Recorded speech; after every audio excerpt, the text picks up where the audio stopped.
All right, everybody, welcome to another recap chat. It's 90 Day Fiance.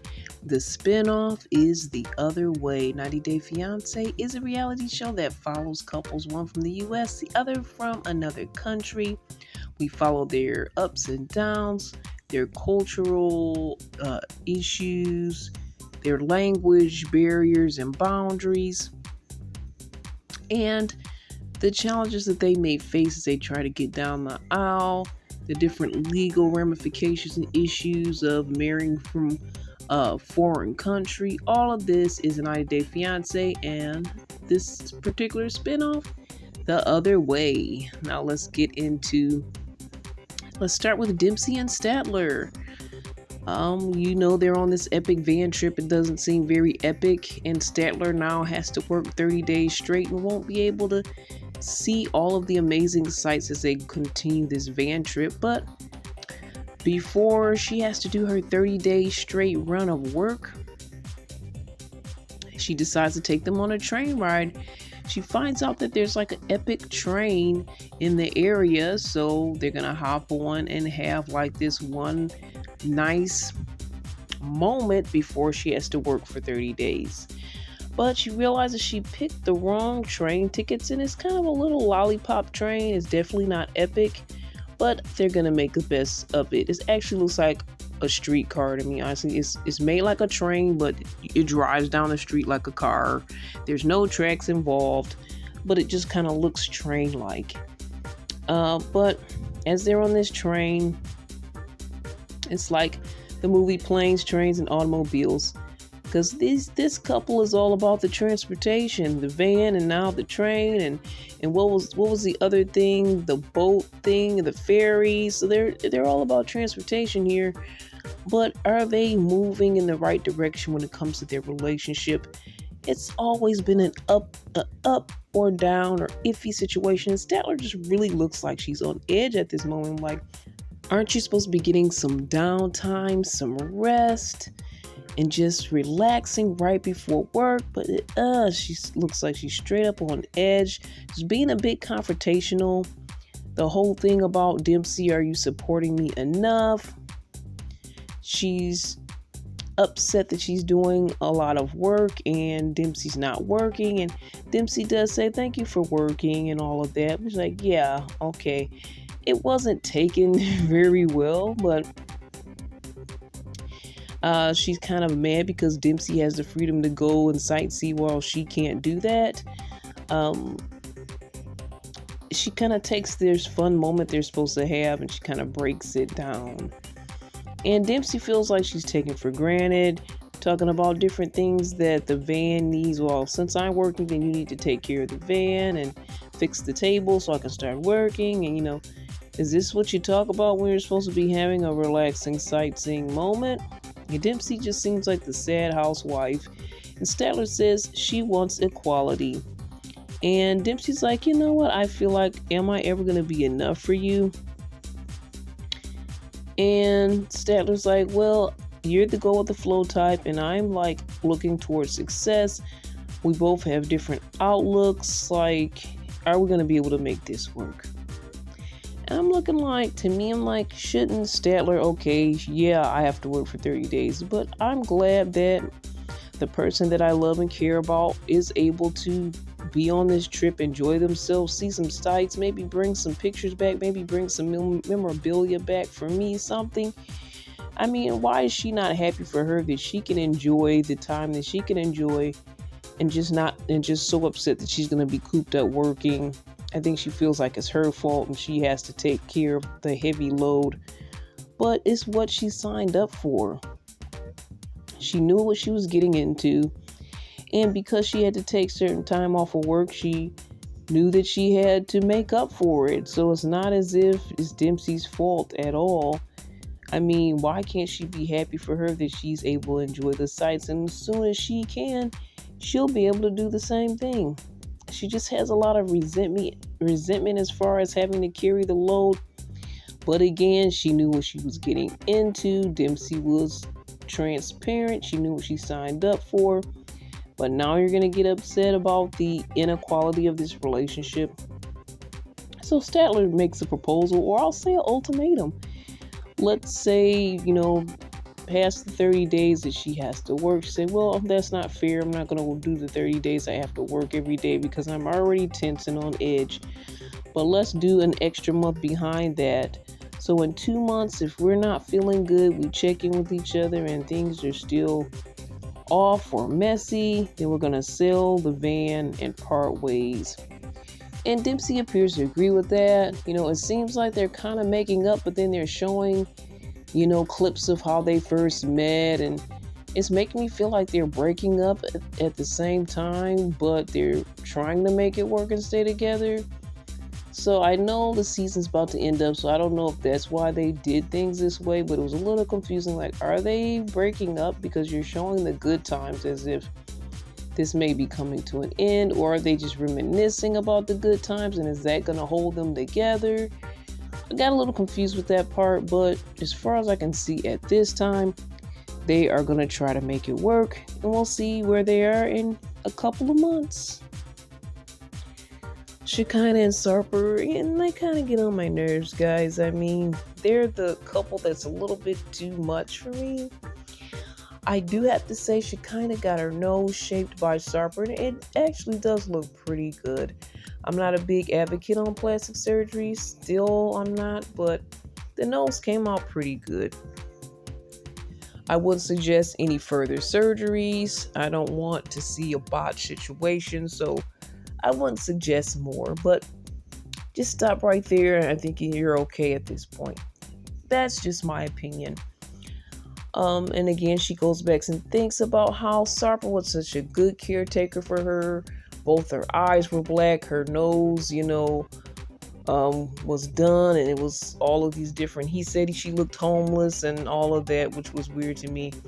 But now she's looking great. She's putting her makeup on. She has Sarper's favorite wig on and a sexy outfit. She's going to give him a sexy surprise and let him know that the K1 visa is approved. Now, he has a favorite wig. I haven't heard of men having a favorite wig for their person, but I mean, I guess that's what they're into. They said they're into role playing and it's exciting for them. If that keeps the spark alive and you guys aren't going out in the relationship, hey, I'm not even against the role playing thing.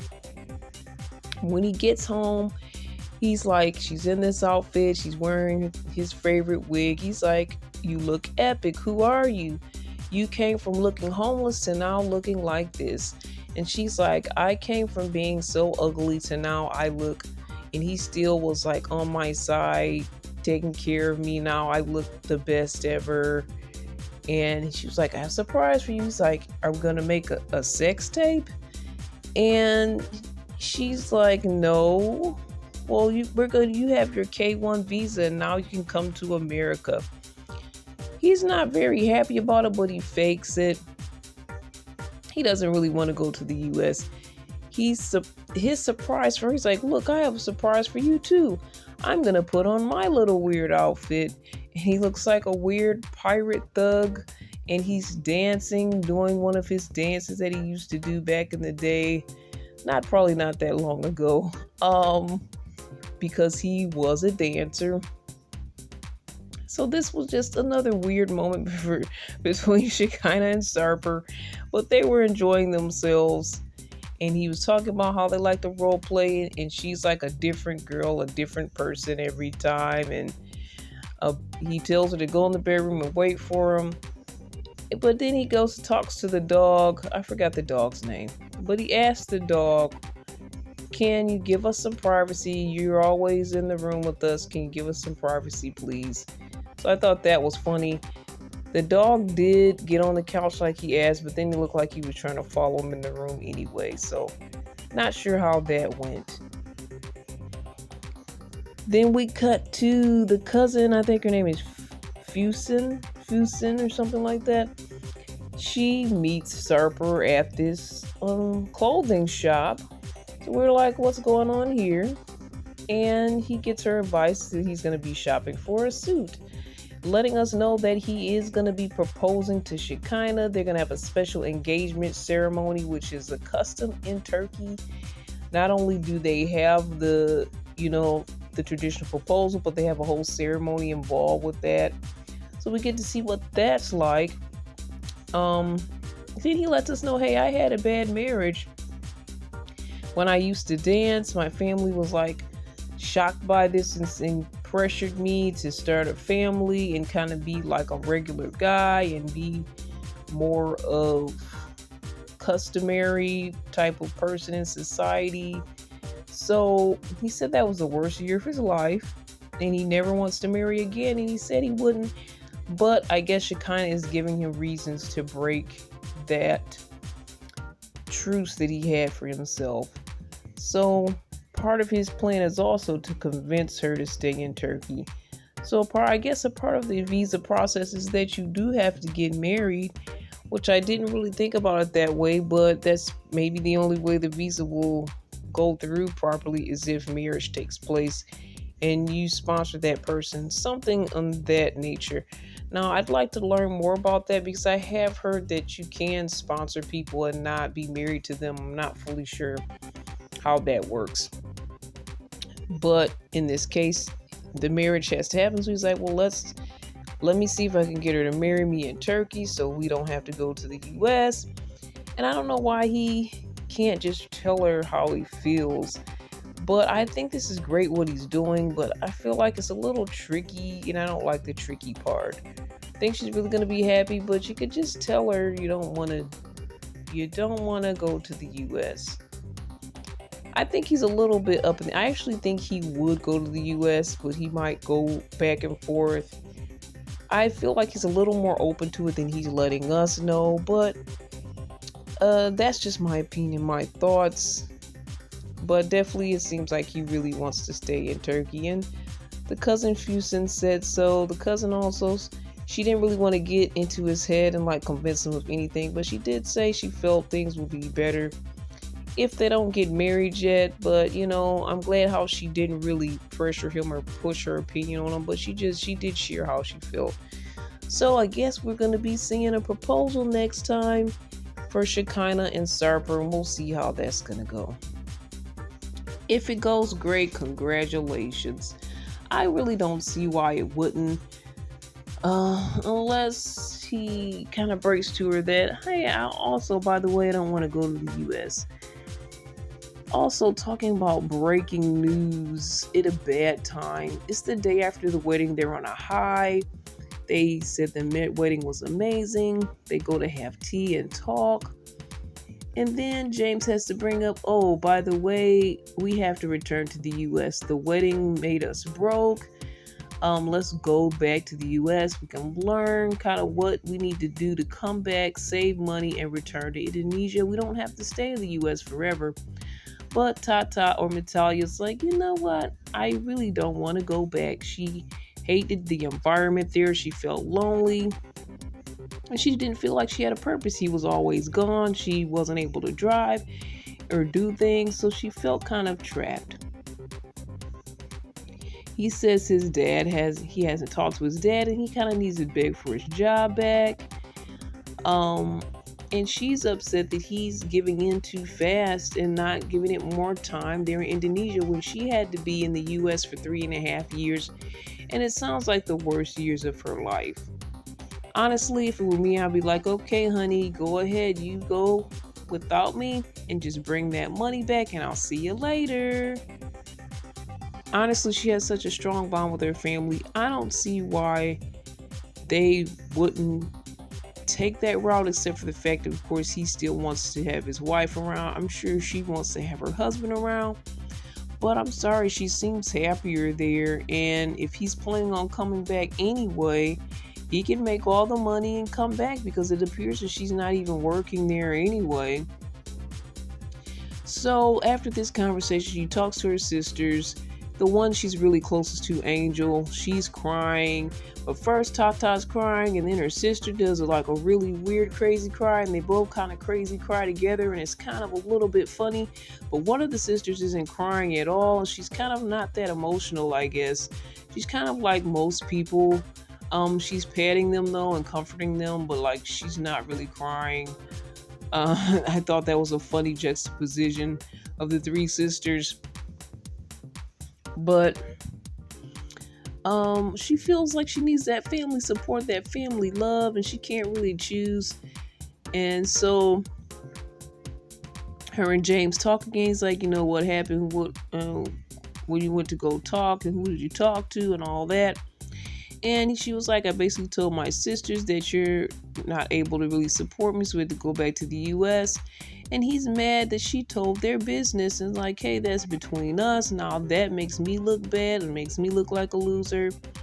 And she's like, well, if I do have to go to the US, can you at least sponsor my sister so she could come visit me? Because I haven't seen my family for 3.5 years in the US. And I didn't realize that's a long time for her not to be able to go back at all and see her family. If he was had a decent job making decent money, then why wasn't she able to at least go back like once a year in those 3 years to go see her family? So I thought that was weird. Now he's upset that, hey, you haven't even told me whether you want to go back to the US. Now you want me to sponsor your sister. And now that people know the situation, they're just going to look at me like a loser. And now he starts to cry. And everybody's just crying. And I love these people. They're very emotional. They're kind of a little bit of a wreck. I think we can all have our moments like that. But I hope they figure it out. And I do hope the best for them in their situation, but they both were kind of messy coming into this. They were both very emotional people. Hopefully they can get past their emotions and beyond their emotions, especially James, if he's planning on going back. Honestly, I'm saying if you're going to go back to Indonesia anyway, you go ahead, make all the money, and you come back and let her stay with her family. I mean, I don't know how long he's going to be gone, but if he could at least, let's say a year, back on his feet enough where he can send for her or he can go back and see her. If she doesn't want to come back to the US, you come back to Indonesia in a year. And, that's a long time not to be with your wife, but if sacrifices need to be made, sacrifices need to be made. And I hope you're strong enough to handle that scenario. I really do. I don't know. What are you guys' thoughts? How do they handle this situation? She really wants to stay there. And I'm like, just let her stay. Like, I don't really know what else to say. I don't feel like he should force her to go back when she doesn't want to go back. And he still doesn't have any money anyway. He's going to have to start over in the US. Time he needs a new place and all that. Like, why don't you get all that established, then send for her, or get all that established, then come back and see her.